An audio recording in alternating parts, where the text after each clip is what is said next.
নমস্কার বন্ধুরা, job news 434 চ্যানেলে আজও আপনাদের সকলকে স্বাগতম। আজ আরেকটি নতুন জব আপডেট নিয়ে এসেছি ওয়েস্ট বেঙ্গলের ছেলেমেয়েদের জন্য। জব নিউজ 434 চ্যানেলে আমি প্রত্যেক দিন ওয়েস্ট বেঙ্গলের গভর্নমেন্ট জব আপডেট দিয়ে থাকি, প্রথম থেকে লাস্ট এবং খুঁটিনাটি সম্পূর্ণ তথ্য দিয়ে থাকি। তাই দ্রুত সহকারে এই চ্যানেলটিকে সাবস্ক্রাইব করে ফেলো, যাতে আগামী দিনেও আপনাদের কোনো প্রকার অসুবিধা না হয়। সম্পূর্ণ তথ্য আপনারা খুব সহজে এবং খুব তাড়াতাড়ি পেয়ে যান। চলেন আজ দেরি করে না করে দেখবো আজ কী আপডেট এসেছে। সে আপডেট সম্পর্কে বিস্তারিত বলবো।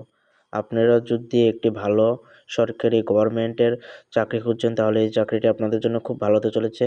যেমন এয়ারপোর্ট অথরিটি অফ ইন্ডিয়ার জুনিয়র এক্সিকিউটিভ নিয়োগ করা হবে স্নাতক পাশে শুধুমাত্র।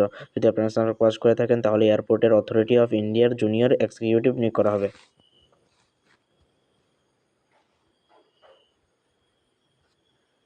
কেন্দ্রীয় সরকারের অধীনস্থ এয়ারলাইন্স দারুণ চাকরির সুযোগ। ভারতের মিনি রত্ন ক্যাটাগরির public sector company airports authority of ইন্ডিয়ার জুনিয়র এক্সিকিউটিভ নিয়োগ করার জন্য বিজ্ঞপ্তি প্রকাশ পেয়েছে।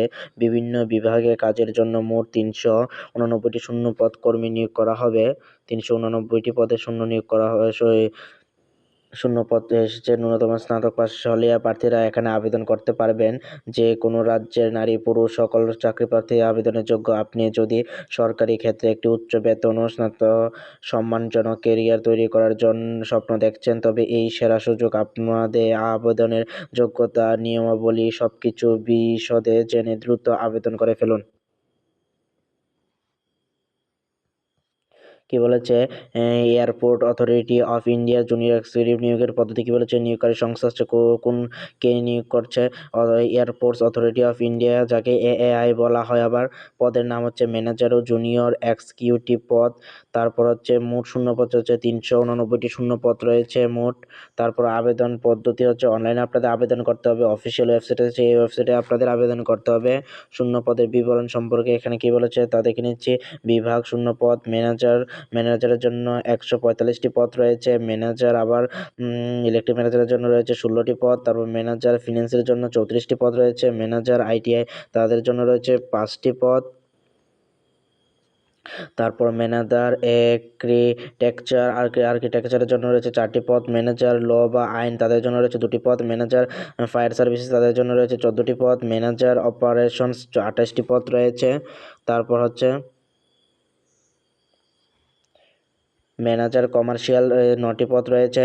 ম্যানেজার কর্পোরেট প্ল্যানিং 1টি পদ রয়েছে। ম্যানেজার কর্পোরেট তাদের জন্য 2টি পদ রয়েছে। জুনিয়র এক্সিকিউটিভ ফিন্যান্স এটা তাদের জন্য রয়েছে 36টি পদ। জুনিয়র এক্সিকিউটিভ আইন তাদের জন্য রয়েছে 6টি পদ। তারপর আমরা দেখতে পাচ্ছি জুনিয়র এক্সিকিউটিভ অপারেশন, এটা চলেছে 79টি পদ রয়েছে। জুনিয়র এক্সিকিউটিভ সার্ভে ও কার্টোগ্রাফি তাদের জন্য রয়েছে 8টি পদ। তারপর শিক্ষাগত যোগ্যতা সম্পর্কে এখানে কি বলেছে তা আমরা দেখে নিচ্ছি এক নজরে গিয়ে। শিক্ষাগত যোগ্যতার কথা বলেছে এখানে। ম্যানেজার ও জুনিয়র এক্সিকিউটিভ পদের জন্য আবেদন করতে গেলে প্রার্থীদের সংশ্লিষ্ট বিষয়ে বিএ বা বিটেক বা গ্রাজুয়েশন ডিগ্রি থাকতে হবে। সঙ্গে কিছু বিভাগে যেমন ফিন্যান্স বা অপারেশনসের ক্ষেত্রে 2 বছরের এমবিএ বা সংশ্লিষ্ট কোনো কোর্সে পাস করা বাধ্যতামূলক, তাহলে আপনারা আবেদন করতে পারবেন। অভিজ্ঞতা সম্পর্কে কি বলেছে, অভিজ্ঞতা ডিটেলসে বলেছে এখানে। অভিজ্ঞতা সম্পর্কে বলেছে কি, বিভিন্ন বিভাগে ম্যানেজার পদ নিয়োগ করা হবে। পদের জন্য আবেদনকারীদের সংশ্লিষ্ট কাজের অন্তত 3 বছর অভিজ্ঞতা থাকতে হবে, তাহলে আপনারা আবেদন করতে পারবেন। তারপর জুনিয়র এক্সিকিউটিভ পদের জন্য কোনো পূর্ব অভিজ্ঞতার প্রয়োজন নেই, কোনো অভিজ্ঞতা লাগবে না। তারপর কি বলেছে, একটি গুরুত্বপূর্ণ তথ্য বয়স সম্পর্কে কি বলেছে, আবেদনকারীর বয়স 7 সেপ্টেম্বর 2026 তারিখ অনুযায়ী বিভিন্ন পদের জন্য ভিন্ন ভিন্ন হতে পারে। যেমন ম্যানেজার পদের জন্য সর্বোচ্চ বয়স হচ্ছে 32 বছর হতে হবে। ম্যানেজার পদের জন্য যারা আবেদন করছে তাদের সর্বোচ্চ বয়স 32 বছরের মধ্যে হতে হবে। জুনিয়র এক্সিকিউটিভ পদের জন্য সর্বোচ্চ বয়স বলেছে 27 বছর। আর কি বলেছে, সরকারি নিয়ম এসসি প্রার্থীদের জন্য 5 বছর, ওবিসি প্রার্থীদের জন্য 3 বছর, পিডব্লিউডি তাদের জন্য রয়েছে, প্রতিবন্ধীদের রয়েছে 10 বছরের জন্য ছাড় পাবে তারা। তারপর কি বলেছে বেতন কাঠামো, বেতন সম্পর্কে কি বলেছে পদ বিশেষে বেতন ও অন্যান্য সুযোগ সুবিধা পরিমাণে ভিন্ন। ম্যানেজার পদের জন্য বেতনের স্কেল হবে 60,000 থেকে 1,80,000 টাকা পর্যন্ত আপনারা পাবেন। তারপর হচ্ছে জুনিয়র এক্সিকিউটিভ ম্যানেজার, তাদের জন্য রয়েছে 40,000 থেকে 1,40,000 টাকা মূল বেতনের পাশাপাশি ডিএ পাবে বেসিকের 35% মার্কস।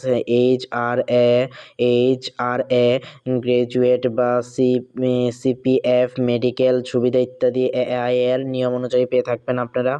তারপর কিভাবে আবেদন করবেন, আপনারা এই অফিসিয়াল ওয়েবসাইটে গিয়ে ভিজিট করে আপনারা সম্পূর্ণ তথ্য যা যা ডকুমেন্ট বা যা যা বলবে সম্পূর্ণ আপনারা দিয়ে আপনারা অনলাইন ফর্ম ফিল আপ করতে হবে। তারপর আবেদন ফি সম্পর্কে কি বলেছে সাধারণত ওবিসি এসটি বা ইউবিএস প্রার্থীদের জন্য 1,000 টাকা আবেদন ফি দিতে হবে। এসটি এসসি পিডব্লিউডি প্রার্থী বা এর 1 বছরের অ্যাপ্রেন্টিসশিপ রয়েছে সম্পূর্ণ প্রার্থীদের কোনো আবেদন ফি দিতে হবে না, অর্থাৎ এসসি এসটি যারা আছেন তাদের কোনো প্রকারের আবেদন ফি একেবারেই দিতে হবে না। তারপর কি বলেছে নির্বাচন পদ্ধতি, আপনার নিয়োগ কিভাবে করা হবে। নিয়োগ করার জন্য প্রার্থীদের 3টি ধাপে নিয়োগ করা হবে। প্রথম হচ্ছে কম্পিউটার বেস টেস্ট হবে। কি হবে, এটা হচ্ছে সমস্ত পদের জন্য অবজেক্টিভ টাইপ পরীক্ষা অনুষ্ঠিত করা। এই পরীক্ষায় যে কোনো নেগেটিভ মার্কিং নেই, কোনো নেগেটিভ মার্কিং নেই। তারপর হচ্ছে 2 নম্বরে কি হবে, 2 নম্বর হবে আপনার ডকুমেন্ট ভেরিফিকেশন ও ইন্টারভিউ। সিবিটি পরীক্ষায় সফলের ফল ভিত্তি করে নির্বাচিত প্রার্থীদের ডকুমেন্ট ভেরিফিকেশন ও ইন্টারভিউর মাধ্যমে ডাকা হবে। তারপর লাস্ট আপনাদের কি হবে শারীরিক ও অন্যান্য পরীক্ষা। পদের উপর ভিত্তি করে আগের ধাপগুলিতে উত্তীর্ণ প্রার্থীদের শারীরিক সক্ষমতা পরীক্ষা ও ট্রেড টেস্ট দেওয়া হবে। তারপর চূড়ান্ত মেধা তালিকা তৈরি করে নিয়োগ করা হবে।